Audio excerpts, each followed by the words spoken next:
announced that Sir Charles Brotherton was present. He came late and left early, as was his custom at such functions. He saw only the last part of the performance of Best and Bliss, but he recognized that this was something that he had never seen before, and for which he was unable to offer any explanation. He went up to Bliss and gave him his card. Bliss knew the name. Everybody did. "If you and Mr. Best can come to the office of the Daily Triumph for about 10 minutes at 3 o'clock tomorrow afternoon, I think it might do you some good."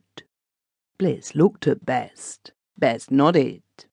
"Thank you very much, Sir Charles," said Bliss. "We shall be there without fail." They were punctual at the office, and were shown up immediately to Sir Charles's private room.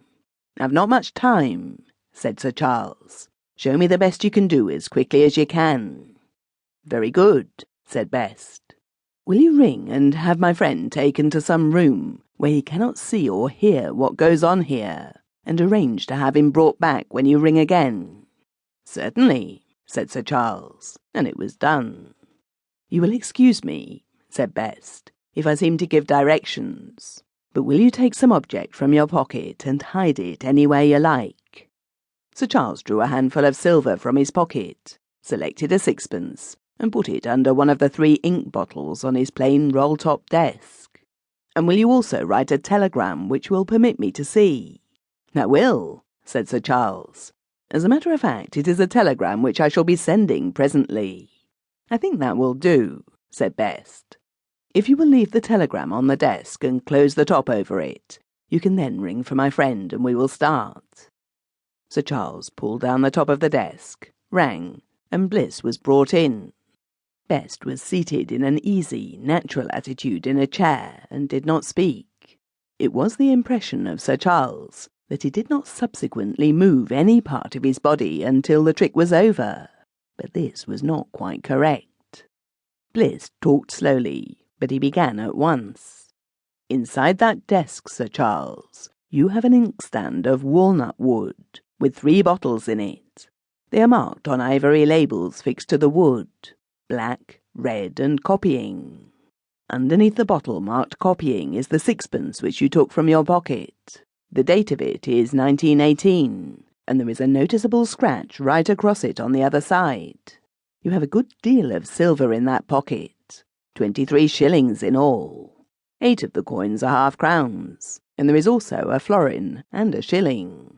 There is a blotting pad inside that desk, and the colour of the blotting pad is green.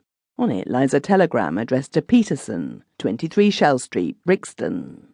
The message consists of the 2 words, 'Nothing doing.' There is no signature on the front of the telegram, nor, by the way, is the name and address filled in at the back.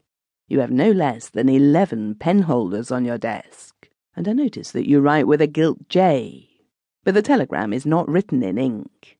That was written with a common indelible pencil, which you took from your lower right-hand waistcoat pocket." Sir Charles showed no signs of surprise.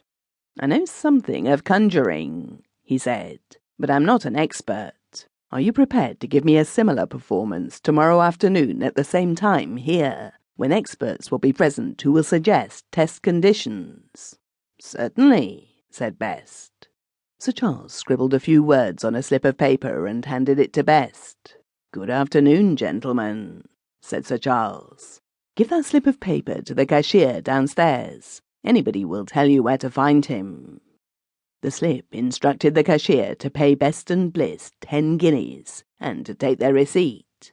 At the next performance there were present 2 expert illusionists, a man of science who was also a spiritualist, a very good descriptive writer, and, of course, Sir Charles Brotherton. Best and Bliss gave a more extended and elaborate show, and left when it was over. "How's it done?" Sir Charles asked the illusionists. "Code, of course. Couldn't be done any other way." "What code?"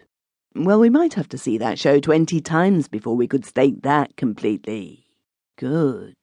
Will you 2 do all that Best and Bliss do in 3 weeks' time, for a fee of £2.50? But they did not like to give a fixed guarantee, and besides they were very busy." "I see," said Sir Charles, and turned to the man of science.